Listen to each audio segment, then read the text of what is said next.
Dezembro de 1945. Um esquadrão de aviões da Marinha dos Estados Unidos desaparece perto da costa da Flórida. Março 1918. Um enorme navio cargueiro da Marinha dos Estados Unidos a caminho de Baltimore também desaparece.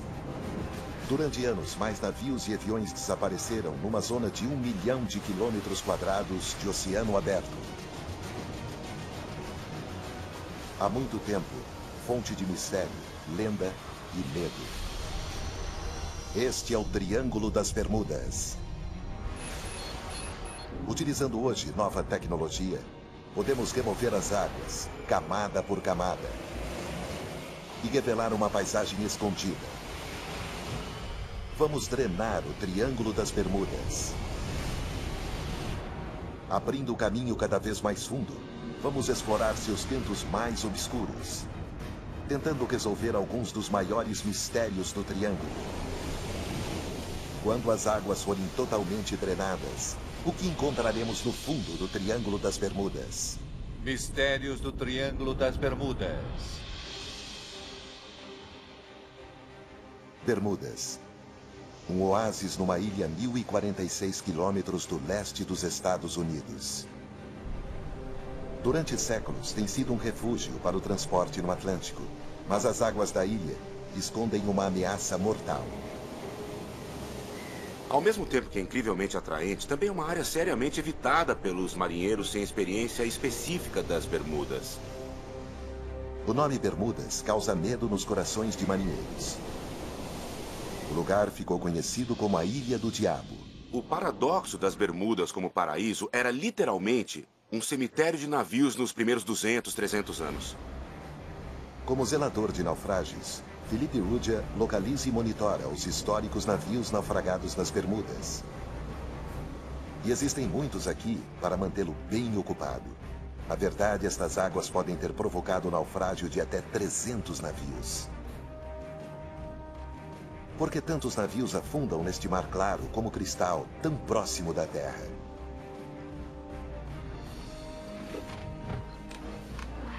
Hoje, Felipe está visitando vários naufrágios que poderiam esclarecer esse mistério.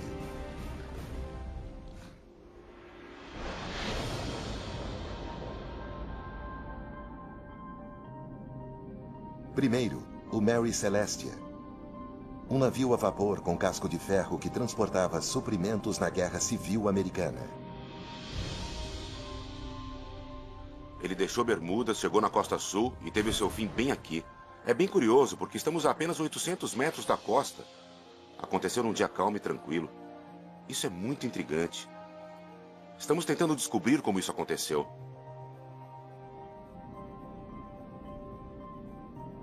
Ele está assentado a apenas 15 metros da superfície. Para esclarecer este e outros antigos mistérios no Triângulo das Bermudas, precisamos ver a camada da Terra submersa. Precisamos drenar o oceano, camada por camada, para gradualmente revelar uma paisagem extraordinária, nunca vista antes.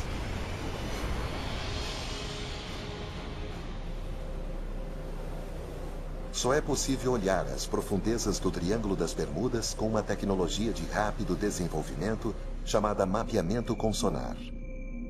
O mapeador sonar lança ondas sonoras para o assoalho oceânico. Os sinais de retorno revelam a forma e a profundidade da terra abaixo. E é a tecnologia do sonar que pode ajudar a revelar a causa de centenas de naufrágios ao redor da ilha. E aí, Nick, como é que tá? Muito bem, e você? O geólogo Nick Hutchins é um explorador moderno. Hoje ele está usando o mapeador sonar para buscar sinais de formações específicas submarinas, próximas de onde estão alguns naufrágios das Bermudas. Estamos procurando depósitos de minerais. E eles podem estar na forma de escapes extintos de fontes hipotermais, conhecidas como fumarolas negras.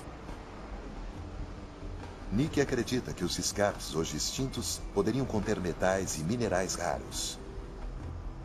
Nós vamos procurar ouro e cobre.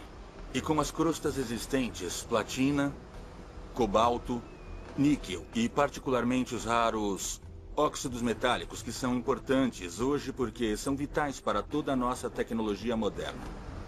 Para buscar os valiosos metais, Nick está usando um sonar multifeixe. Os dados revelam uma paisagem submarina extraordinária ao redor das Bermudas, incluindo o que parece ser a beirada de uma montanha. Temos um grande platô plano. Nós vamos até o que chamamos de a beirada. Chegamos na lateral, que é uma encosta de cerca de 60 graus, que desce 630 metros. É um conhecimento fascinante. Mas por que estamos investigando a beirada de uma montanha submersa próxima da costa das Bermudas? Para isso fazer sentido, precisamos ver o todo. Usando os últimos dados do sonar ao redor das Bermudas, agora podemos virtualmente drenar toda esta água. Retirada a água, a pequena ilha parece empoleirada num topo de montanha espetacular. Uma montanha submarina de 4.000 metros de altura, isolada no meio do Oceano Atlântico. Mas como ela chegou aqui? Hoje a ilha está aqui devido a uma importante erupção vulcânica que aconteceu nesse local isolado no platô oceânico que se estende da fase mais antiga de desenvolvimento do Oceano Atlântico. O vulcão foi crescendo cada vez mais durante milhões de anos, até finalmente se elevar acima da superfície do oceano. Ele entrou em erupção e completou uma enorme ilha vulcânica que ficaria a 900 ou 1.200 metros acima do atual nível do mar. Depois que o vulcão se tornou extinto há 30 milhões de anos, vento e chuva erodiram a montanha até ficar um platô, uma superfície plana. Quando então o nível do mar subiu depois da Era do Gelo, Bermudas foi deixada como uma pequena ilha no topo de uma montanha marinha. Hoje, os recifes que se formaram sobre a encosta deste antigo vulcão cercam grande parte das Bermudas. Os recifes das Bermudas são uma barreira natural que protegem da fúria do oceano, mas tem sido o triste destino de muitos marinheiros. Esses recifes são potencialmente mortais para o transporte marítimo, mas é o que habita o recife que pode ser uma ameaça mais perigosa. Localmente são conhecidos como boilers ou breakers. Breakers são formados por um tipo de alga rochosa e das cascas de milhões de moluscos minúsculos. Juntos, eles criam uma estrutura de calcário incrivelmente dura, que pode crescer até 10 metros do solo oceânico, com os topos às vezes rompendo a superfície na maré baixa. Breakers são, na verdade, materiais mais duros que o recife ao redor, e por isso sobreviveram, e os processos que os criaram continuaram a persistir. Então, qualquer navio que batesse nessas estruturas, seja de madeira ou de metal, sofreria um impacto muito sério. Os breakers, às vezes, têm pontas afiadas, que podem perfurar um casco de navio como um abridor de latas, potencialmente afundando em minutos. E podem ser mais letais em clima calmo. Uma ironia dos breakers é que são mais visíveis com ondas fortes e tempestades. Na verdade, os breakers são mais perigosos num dia calmo e tranquilo, porque não são vistos. Foram os breakers que causaram muitos dos naufrágios das Bermudas. O Mary Celestia é um deles. Esta ameaça escondida cerca Bermudas. Um legado mortal de seu passado vulcânico. Drenar a Ilha das Bermudas ajudou a explicar as centenas de naufrágios encontrados aqui. Mas este é apenas um pequeno canto de um vasto triângulo que se estende de Bermudas, no ponto norte, e vai até Porto Rico, no sul, com a costa da Flórida formando a ponta oeste. E foi a época dos voos da Segunda Guerra, partindo da Flórida, que produziu o mais conhecido de todos os mitos do Triângulo das Bermudas, o Voo 19, a Patrulha Perdida. Agora uma equipe de mergulho vai em busca de um avião envolvido nos eventos desconcertantes daquele dia. À medida que drenamos mais fundo, poderemos encontrar evidências para ajudar a solucionar o mistério? 5 de dezembro de 1945. 5 bombardeiros Avenger Torpedo decolam da base aeronaval em Fort Lauderdale, na Flórida. O voo 19, como foi denominado, é uma missão de treinamento de rotina ao longo da costa do Atlântico. No comando, o tenente da Marinha Americana, Charles Taylor, um piloto altamente experiente.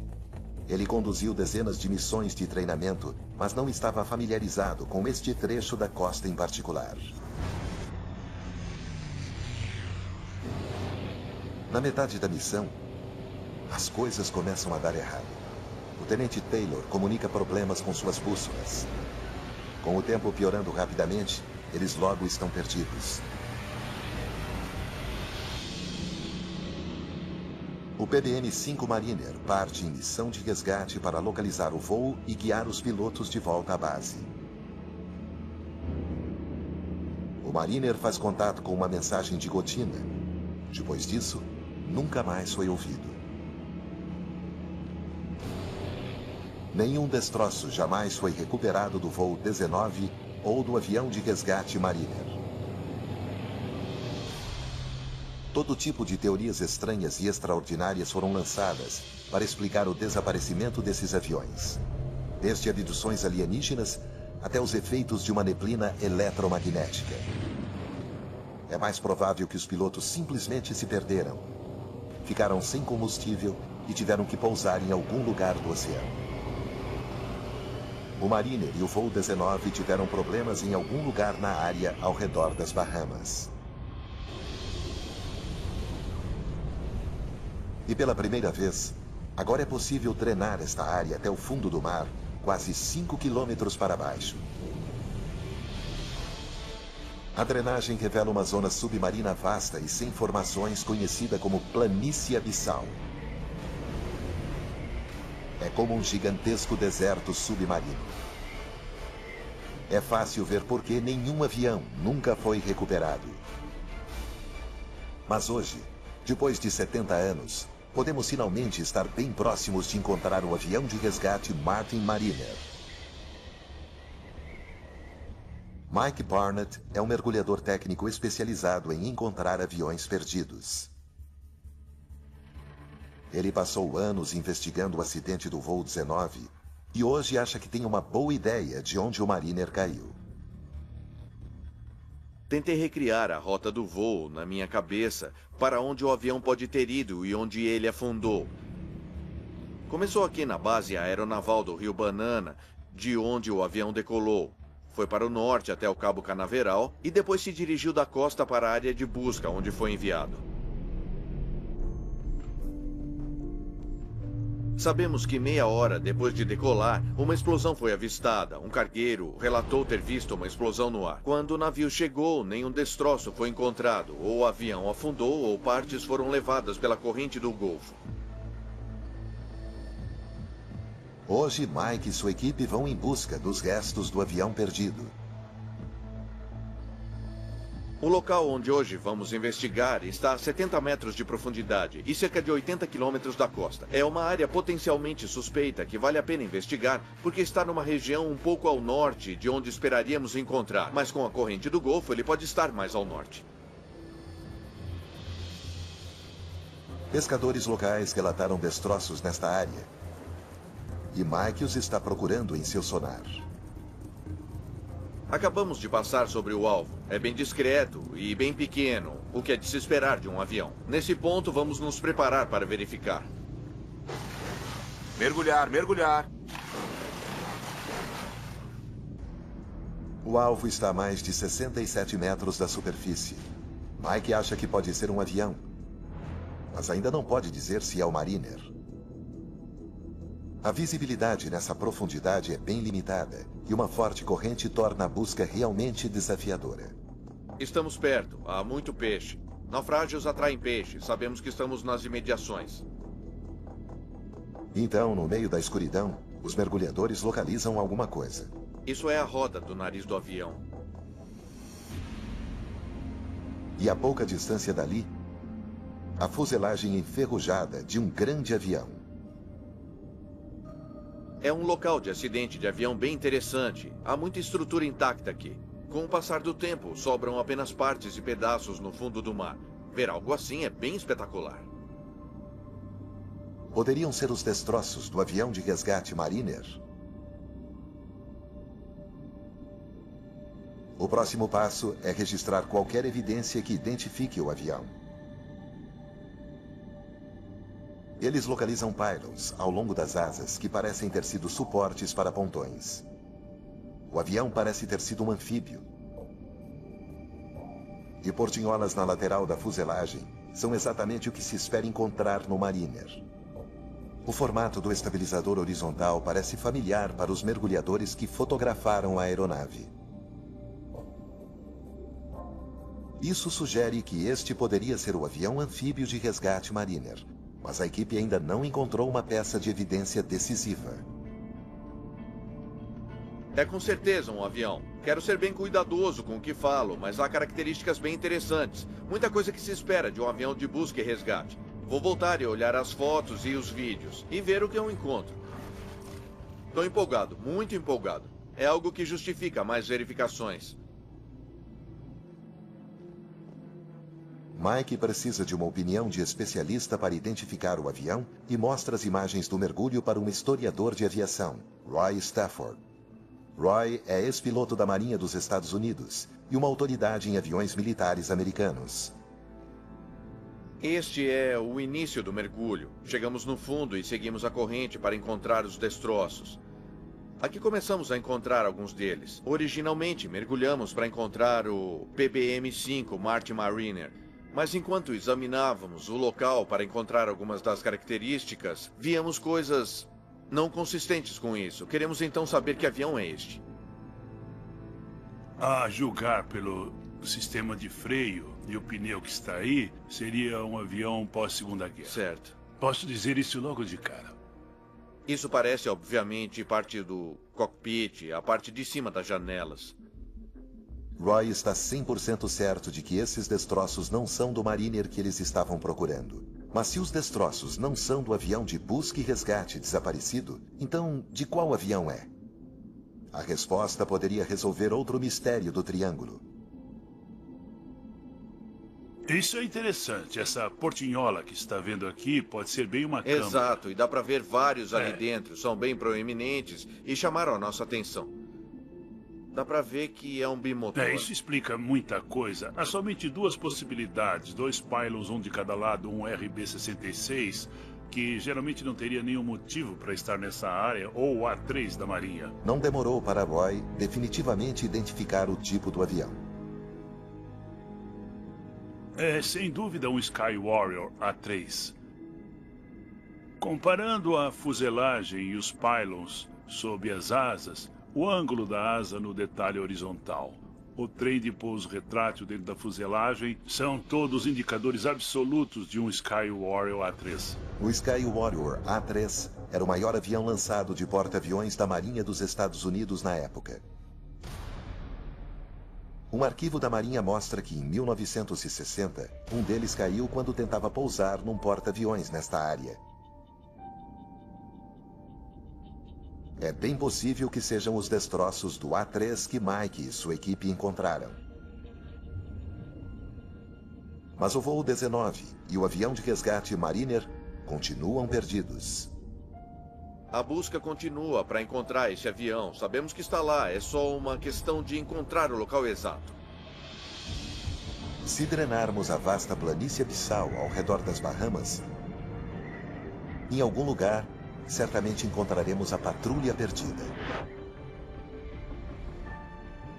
E baseados nas condições de outros destroços de aviões encontrados no fundo do mar, é assim que esperamos que estejam, depois de 7 décadas no mar. Enquanto drenamos ainda mais a água do Triângulo das Bermudas e nos aprofundamos cada vez mais, vamos encontrar outro fenômeno bizarro. Nas Bahamas, antigos contos falam de monstros marinhos escondidos em cavernas nas profundezas. Feras que engolem pessoas e navios. Hoje, cientistas estão descobrindo a extraordinária verdade por trás destas lendas.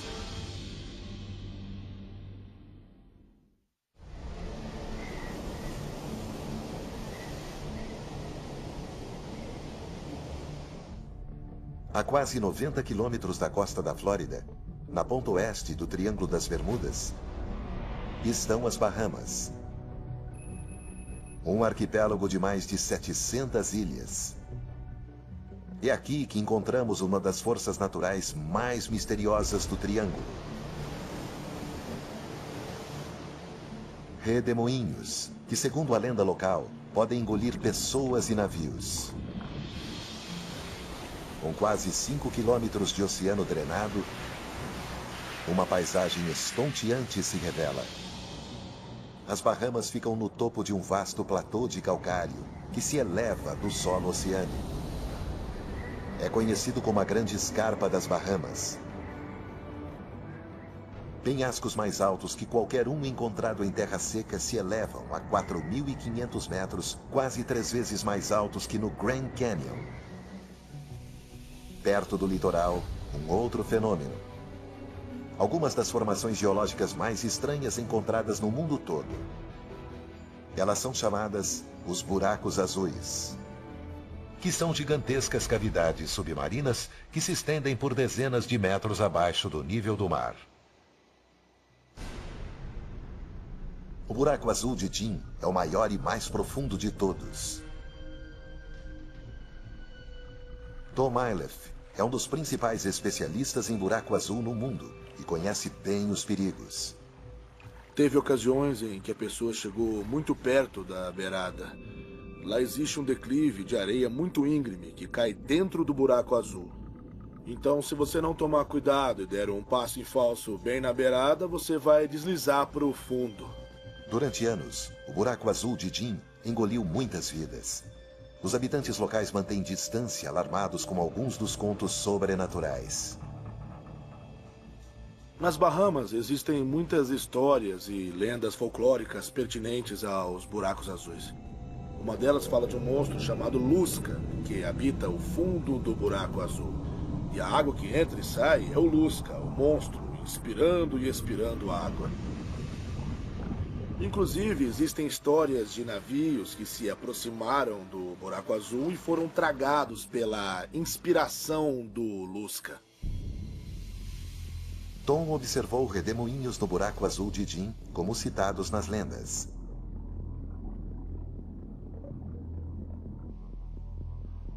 Quando a maré subiu, eu vi 3 vórtices ou redemoinhos tragando ao mesmo tempo água para dentro da caverna.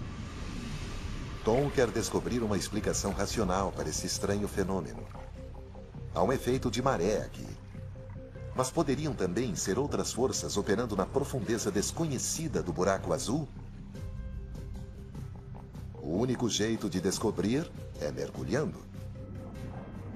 Tom vem explorando buracos azuis nas Bahamas há mais de 20 anos. E eles nunca deixaram de impressionar. Eles são portais para um outro mundo. Quando mergulhamos neles, é como ir a um lugar como nenhum outro do planeta. Os buracos azuis são uma formação natural incomum que hoje os geólogos parecem entender. Na última era do gelo, os níveis do mar eram mais baixos. Na época, todo este calcário estava na superfície. Chuvas ácidas se infiltraram no calcário, erodindo grandes vãos na rocha. No fim, o teto de um vão iria ruir, criando o formato distinto de garrafa do buraco azul. Quando o nível do mar subiu no fim da Era do Gelo, toda esta formação ficou submersa. Quando Tom mergulha dentro do buraco azul de Jim, de repente ele se alarga. Quando descemos 18 metros, nós encontramos uma câmara de 45 metros de largura. E quando descemos para cerca de 25 metros, ela alarga mais ainda, o dobro do tamanho. Provavelmente uns 91 metros de diâmetro do sistema.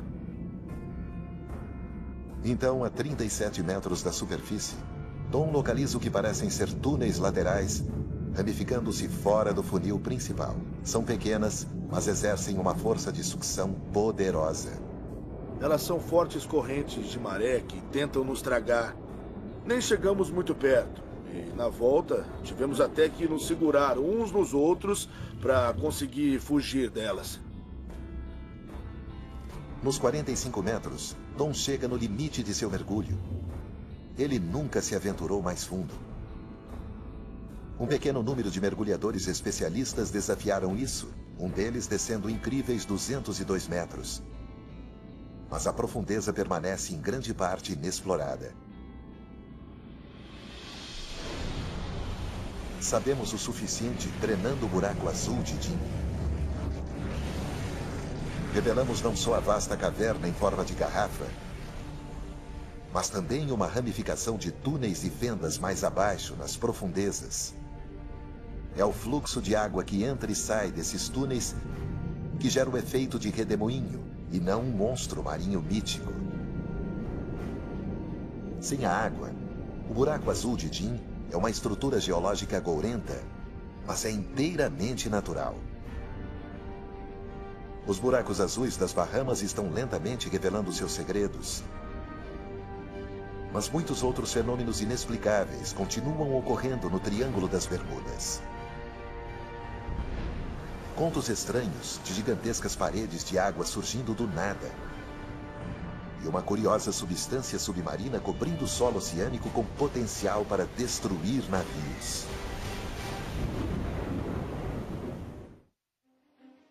Março, 1918. Um navio cargueiro da Marinha dos Estados Unidos zarpa de Barbados. O USS Cyclops é um grande cargueiro de 19 mil toneladas. Ele está transportando uma carga de minério de manganês com 309 homens a bordo. Um dia depois de deixar o porto, quando entra em águas bem profundas na área do Triângulo das Bermudas, o Cyclops simplesmente desaparece. Nenhum vestígio do enorme navio cargueiro ou de sua tripulação jamais foi recuperado. Para Marvin Barash, a história está marcada pela tragédia pessoal. Meu tio-avô, Lawrence Merdell, era foguista a bordo do navio. Ele tinha uns 20 anos e estava entre os 309 desaparecidos. Geralmente, quando o navio se perde, alguma coisa é encontrada. Pode ser uma parte do bote salva-vidas ou alguma carga, até algum destroço. No fim, alguma coisa aparece. Neste caso, nada. A ausência de qualquer fragmento de destroços logo suscitou teorias extravagantes. Surgiram todo tipo de histórias bizarras. Um jornal de Washington afirmou que ele foi tomado e transformado num navio pirata e que ele estava operando nas águas do Amazonas. Outros diziam que tinha sido tomado por um submarino alemão. E até mesmo por uma gigantesca vida marinha, como um polvo, e havia fotos desses incidentes em alguns jornais que circulavam pelo país. Marvin dedicou sua vida para descobrir o que realmente aconteceu ao Cyclops. Ele examinou cada documento e registro vinculado ao navio. Foram décadas de meticulosa pesquisa, mas hoje ele acredita que identificou um erro fatal no projeto do navio. Na época, era o maior e mais rápido navio da Marinha dos Estados Unidos em circulação. Ele tinha um fundo chato e rolava facilmente. E um dia ele tombou aproximadamente 50 graus num lado e uma outra vez tombou do outro lado. E para muitos navios isso poderia continuar e causar uma catástrofe total.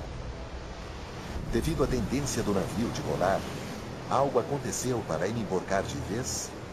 Algo extraordinário? Durante séculos, marinheiros contaram histórias sobre ondas gigantes. Enormes paredes de água surgindo do nada, esmagando qualquer navio em seu caminho.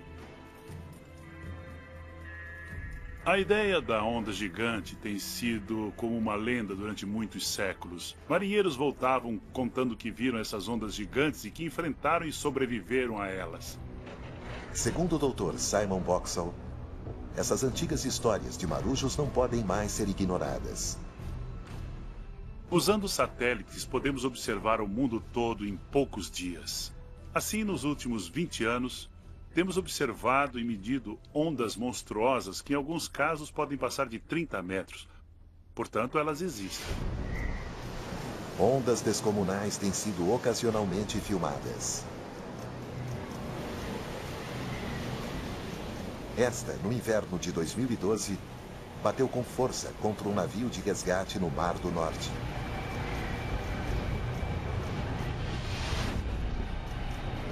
Devido então aos padrões extremos de clima no Triângulo das Bermudas, poderiam ondas gigantes, numa escala similar, ocorrer aqui? Temos o norte do Atlântico, as tempestades equatoriais, os sistemas de furacões chegando regularmente e temos as tempestades chegando do Golfo do México. E tudo isso junto cria um mar muito confuso e turbulento com ondas monstruosas. Produziram então os mares turbulentos do Triângulo uma onda monstruosa capaz de afundar o Cyclops? Há muito tempo, o Triângulo das Bermudas é considerado um lugar de mistérios. Agora, usando a última tecnologia para drená-lo, mitos são dissipados para descobrir o que realmente está acontecendo. Mas às vezes, só a ciência experimental é suficiente para resolver um enigma de longa data. Universidade de Plymouth, sul da Inglaterra. O tanque de onda do Laboratório da Costa. Este é um dos mais avançados tanques de onda do Reino Unido. Ele pode simular uma grande variedade de condições oceânicas que ocorrem no Triângulo das Bermudas. Aqui os cientistas levam muito a sério a ideia de ondas gigantes ou monstruosas.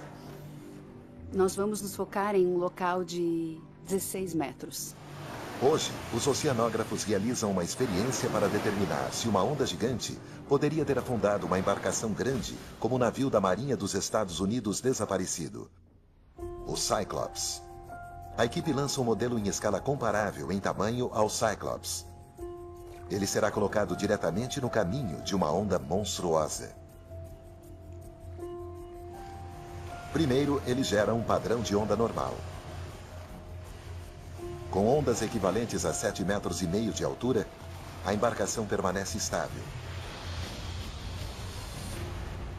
Mas quando ele simula um impacto de duas frentes de tempestade convergentes, logo há interferência no padrão da onda. E de repente, como se viesse do nada, uma onda gigante. É o equivalente a uma onda de mais de 15 metros. E o seu impacto no modelo em escala é bem claro.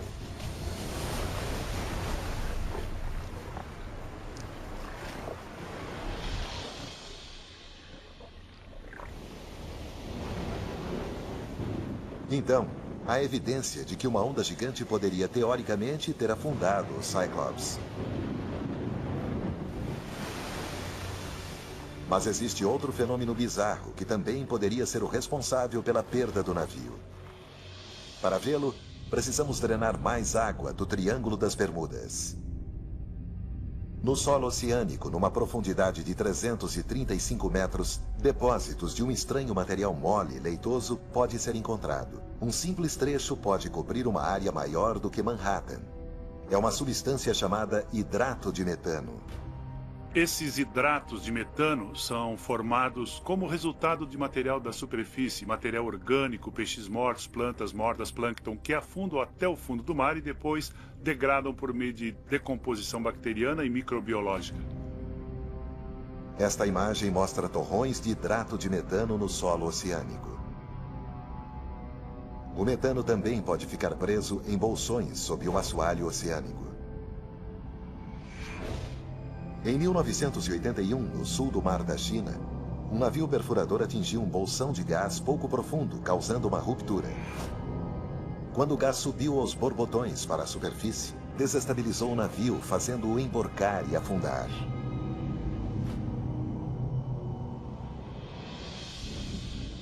Qualquer distúrbio em grande escala no solo oceânico, como um terremoto ou deslizamento, pode deslocar uma importante placa de hidrato de metano que se transformará em gás ao flutuar na superfície.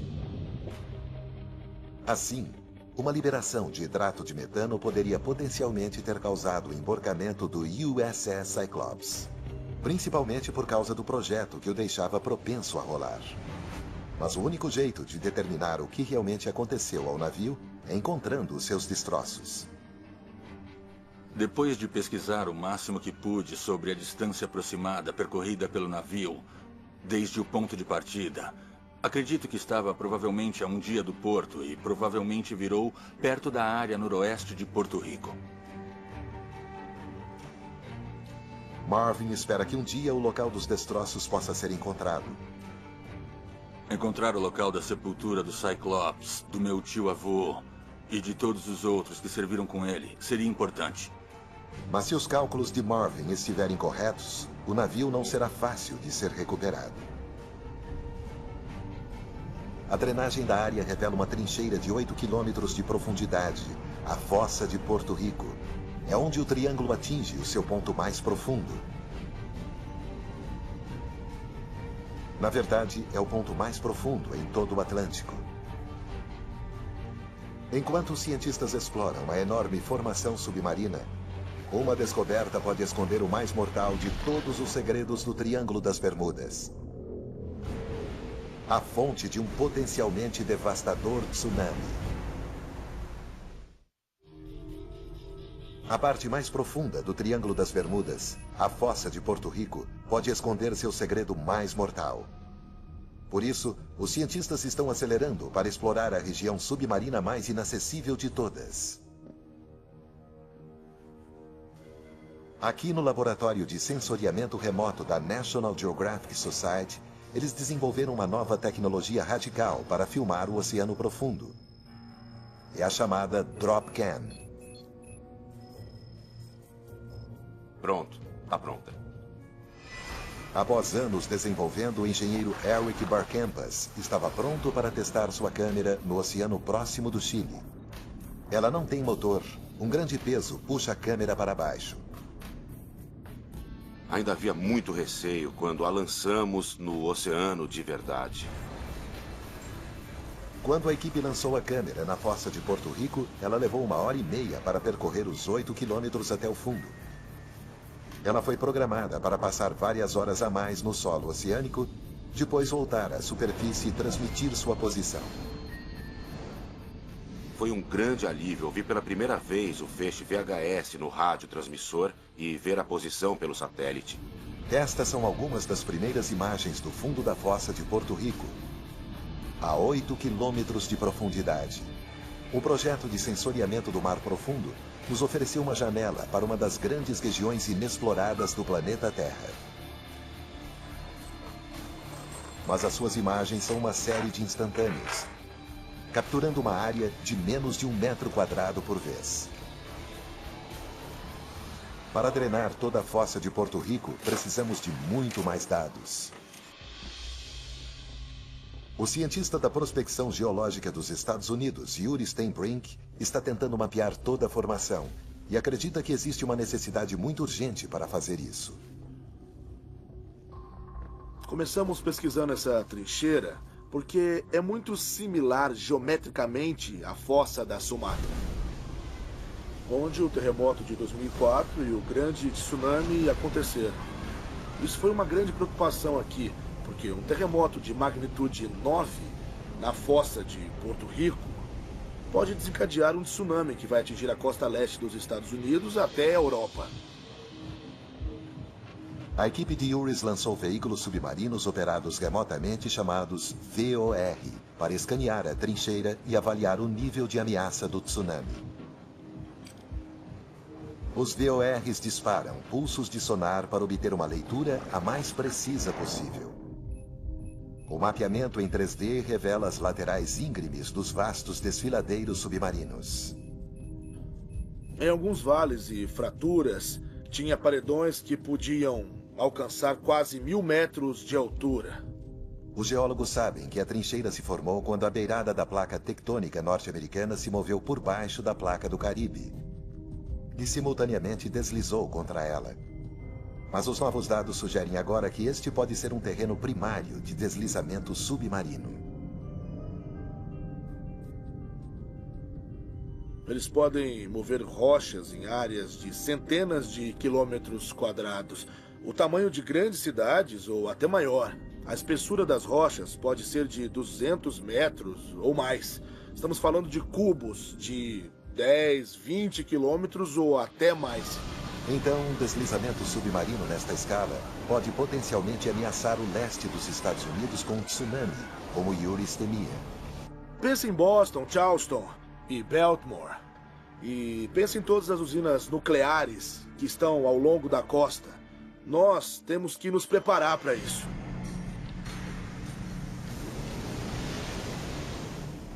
O impacto aterrorizante de um tsunami numa usina nuclear mal protegida é hoje bem compreendido, depois do desastre de Fukushima em 2011. Para um tsunami equivalente atingir os Estados Unidos, é preciso um terremoto de magnitude 9 na trincheira. Para entender a probabilidade de um tremor nesta escala, a equipe de Yuris cortou amostras de rocha no fundo da trincheira e as analisou no laboratório. O que eles descobriram será de grande alívio para qualquer morador da costa leste. Mas se você morar perto da trincheira, será desastroso. Pelo nosso atual conhecimento, não temos a exata certeza da capacidade de terremotos tão grandes. Não estou dizendo que não seja capaz de terremotos de grande magnitude, de 8, 8.5. Isso também pode acontecer. Podem até não atingir a costa leste dos Estados Unidos, mas poderão muito bem causar enormes danos no Caribe. Também é possível que um terremoto no centro da trincheira possa liberar hidrato de metano. É uma outra hipótese de que isto possa ser responsável por alguns dos desaparecimentos na área mais notórios. Os dados completos de Yuris permitem drenagem de 804 quilômetros da fossa de Porto Rico. Devido à sua vasta escala e à imensa profundidade, talvez não seja nenhuma surpresa que muitos navios e aviões perdidos no Triângulo continuem perdidos. Há penhascos íngremes espetaculares, com vários quilômetros de altura. É uma paisagem verdadeiramente aterrorizante, no fundo do Oceano Atlântico. 8 quilômetros para baixo.